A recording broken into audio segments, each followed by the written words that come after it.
Class 9 के बच्चे ध्यान देंगे। बच्चों हम लोग अब सीखेंगे वेक्टर क्या है, स्केलर क्या है, बहुत ही इंपॉर्टेंट टॉपिक है आपका।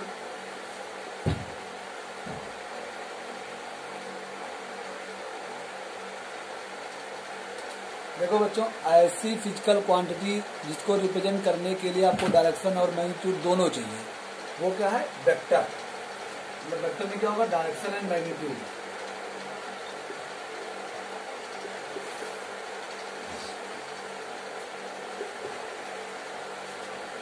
यहाँ पे क्या? सिर्फ और सिर्फ मैग्नीट्यूड,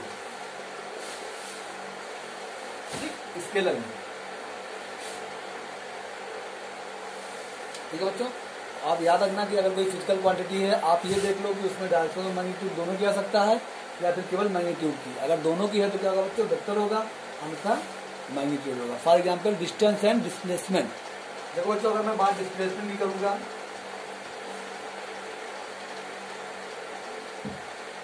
ए से बी पे पहुंचने का सिर्फ एक ही रास्ता है, मिनिमम दूरी, मतलब नॉर्थ टू साउथ, ठीक, आप कह सकते हो।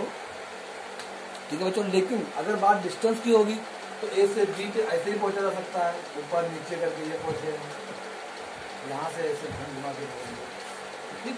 तो बच्चों देखो, ऊपर और तीसरे में कोई डायरेक्शन की जरूरत नहीं है, चाहे ऊपर जाओ चाहे नीचे जाओ, लेकिन बच्चों इसमें क्या है? डायरेक्शन आपको चाहिए। बच्चों मैग्नीट्यूड का मतलब क्या होता है? इसलिए मान लीजिए क्या यहाँ पे 10 सेंटीमीटर है, तो ये जो 10 सेंटीमीटर दूरी बच्चों क्या है? मैग्नीट्यूड।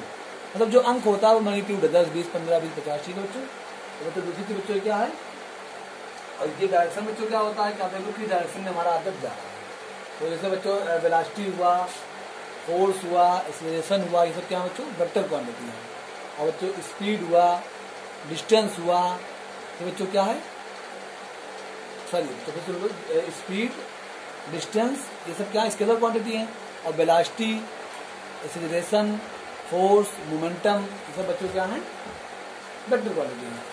तो देखो बच्चों, अब आप पढ़ चुके हो, अब आप इसमें आपको एक नई चीज पढ़ना है, मोमेंटम, और साथ में इसके प्रॉब्लम सॉल्व करने हैं एनसीईआरटी के। तो बच्चों मोमेंटम के लिए मैं एक बार फिर से एक्सप्लेन कर दूं आपको कि वेलोसिटी क्या होता है और एक्सेलरेशन क्या होता है, ये आपको बोलने पड़ेगा। तो बच्चों, तो कहीं पर भी आप ये देख लो कि अगर उसके डिस्टेंस में चेंज हो रहा है, बच्चों क्या है? वेलोसिटी, डिस्टेंस अपॉन टाइम, आपको याद रखना बहुत जरूरी है। बच्चों एक्सेलरेशन क्या है? Change in velocity. अभी दोनों की वेलोसिटी में कितना चेंज हो रहा है, वो क्या है? एक्सेलरेशन, मतलब v अपॉन टी, ठीक है, या फिर v minus u upon T. बच्चों ये दोनों याद रखना। इसी से मिलकर बना हुआ मोमेंटम। बच्चों देखो मोमेंटम क्या होता है? ये वेक्टर क्वांटिटी है। ये जो मास होता है और वेलोसिटी होता है, जब आप इन दोनों को मिला दोगे तो क्या मिल जाएगा? मोमेंटम। मतलब it is the product of mass and velocity. इसको बच्चों पी से लिखते हैं, याद रखना, ठीक है बच्चों।